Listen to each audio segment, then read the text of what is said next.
Hi friends, welcome to my channel Krisa's Kitchen Recipe. இன்னைக்கு இந்த வீடியோவில் நம்ம சிக்கன் குழம்பு ருசியாக எப்படி பண்ணுறதுன்னு தான் பார்க்க போகிறோம். இது சாதத்து கூட மட்டும் இல்லாமல் புலாவ் கூட வச்சு சாப்பிட்றதுக்கு, சப்பாத்தி பிரியாணி கூடலாம் வச்சு சாப்பிட்றதுக்கு ரொம்பவே நல்லாயிருக்கும். இந்த குழம்பு பார்த்திங்கன்னா ரொம்ப ஈஸியாகவும் செஞ்சிடலாம், அதே சமயத்தில் டேஸ்ட்டுக்கும் பஞ்சம் இல்லை, குவிக்காக செஞ்சிடலாம். ஒரு டைம் இந்த குழம்பு செஞ்சீங்க அப்படின்னா இனி சிக்கன் வாங்கும்போது எல்லாமே இதே முறைப்படியே நீங்கள் குழம்பு செய்வீங்க, ரொம்ப நல்லாயிருக்கும். இப்போ வாங்க இந்த ரெசிபி எப்படி பண்ணுறதுன்னு பார்க்கலாம். ஃபஸ்ட்டு இந்த ரெசிபி பண்ணுறதுக்கு ஒரு சின்ன மிக்ஸி ஜார் எடுத்துகிட்டு அதில் ஒரு சின்ன துண்டு பட்டை, 4 கிராம்பு, ஒரு ஏலக்காய், கொஞ்சமாக கல்பாசி சேர்த்துக்கோங்க. கூடவே 1 டீஸ்பூன் சோம்பு சேர்த்துக்கோங்க, 1 டீஸ்பூன் மிளகு, 2 டீஸ்பூன் ஜீரகம் சேர்த்துக்கோங்க. இதையெல்லாம் சேர்த்ததுக்கப்புறமா மிக்சியில் நல்லா பவுடர் பண்ணி எடுத்துகிட்டு வந்துடலாம். இந்த அளவுக்கு மசாலாவை நல்லா ஃபைனாக அரைச்சிக்கோங்க. அடுத்து இதில் 7லேருந்து 8 சின்ன வெங்காயம், 2 இன்ச் போல் இஞ்சி சேர்த்துக்கோங்க, 5-6 பல் பூண்டு சேர்த்துட்டு இது கூடவே கொஞ்சமாக சுடுதண்ணியில் 6-7 முந்திரி பருப்பு, 1 டேபிள் ஸ்பூன் கசகசாவை ஒரு 10 நிமிஷத்துக்கு ஊற வச்சுட்டு சேர்த்துக்கோங்க. இது சேர்க்கறதால குழம்பு பார்த்திங்கன்னா நல்லா திக்காக கிடைக்கும். இப்போ இதை கொஞ்சம் கொரப்பாக இருக்க மாதிரி அரைச்சி எடுத்துகிட்டு வந்துடலாம். ரொம்ப நைஸாக வேணாம், இது போல் அரைச்சிக்கோங்க. இதை அரைச்சதுக்கப்புறமா அடுத்து இதில் 1/4 கப் போல் துருவின தேங்காய் சேர்த்துக்கோங்க. சேர்த்துட்டு இதில் தேவைப்பட்டால் கொஞ்சமாக தண்ணி சேர்த்து மிக்சியில் நல்லா நைஸாக அரைச்சி எடுத்துகிட்டு வந்துடுங்க. இந்த அளவுக்கு நல்லா நைஸாக அரைச்சதுக்கப்புறமா இதை எடுத்து வச்சுடுங்க, இது ஒரு உரமாக இருக்கட்டும். அடுத்து சிக்கன் குழம்பு பண்ணுறதுக்கு அடுப்பில் பேனை சூடுபடுத்திட்டு அதில் 3லேருந்து 4 டேபிள் ஸ்பூன் எண்ணெய் சேர்த்துக்கோங்க. எண்ணெய் நல்லா சூடானதுக்கப்புறமா ஒரு பிரியாணி இலை சேர்த்துக்கோங்க. கூடவே ஒரு பட்டை, 2 கிராம்பு சேர்த்துக்கோங்க.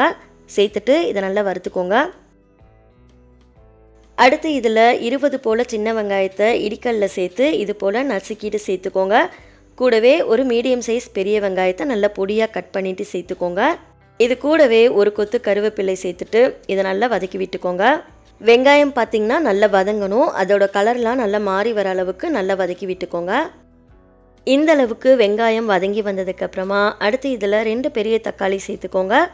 நீங்கள் மீடியம் சைஸ் தக்காளியாக இருந்தது அப்படின்னா 3 தக்காளி சேர்த்துக்கோங்க. கூடவே கொஞ்சமாக உப்பு சேர்த்துட்டு இதை நல்லா வதக்கி விட்டுக்கோங்க. தக்காளி நல்லா குழைவாக வதங்கி வர வதக்கி விட்டுக்கோங்க. தக்காளி இந்த அளவுக்கு வதங்கி வந்ததுக்கப்புறமா அடுத்து இதில் நம்ம க்ளீன் பண்ணி வச்சுருக்க சிக்கனை சேர்த்துக்கலாம். நான் இன்றைக்கி 1/2 கிலோ அளவுக்கு சிக்கன் சேர்த்துருக்கேன். சிக்கன் சேர்த்ததுக்கப்புறமா இதை ஒரு டைம் நல்லா கலந்து விட்டுக்கோங்க. இதை நல்லா கலந்ததுக்கப்புறமா அடுத்து இதில் 2 டேபிள் ஸ்பூன் தயிர் சேர்த்துக்கோங்க.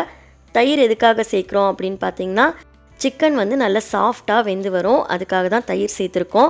இது கூடவே 1/4 டீஸ்பூன் போல் மஞ்சள் தூள் சேர்த்துட்டு நல்லா மிக்ஸ் பண்ணி விட்டுக்கோங்க. இதை நல்லா கலந்ததுக்கப்புறமா அடுப்பை மீடியம் ஃப்ளேமில் வச்சுட்டு ஒரு 5 நிமிஷத்துக்கு சிக்கனோட பச்சை வாசனையெல்லாம் போகிற அளவுக்கு குக் பண்ணிக்கோங்க. இப்போ பார்த்திங்கன்னா 5 நிமிஷம் போல் ஆயிருக்கு. சிக்கனில் இருந்துமே பாருங்கள் நல்லா தண்ணியெல்லாம் வெளியே வர ஆரம்பிச்சிருக்கு. இப்போ நம்ம மசாலா சேர்த்துக்கலாம். 1 டேபிள் ஸ்பூன் மிளகாய்த்தூள் சேர்த்துக்கோங்க. கூடவே 2 டேபிள் ஸ்பூன் மல்லித்தூள் சேர்த்துக்கோங்க. சேர்த்துட்டு இதை நல்லா கலந்து விட்டுக்கோங்க.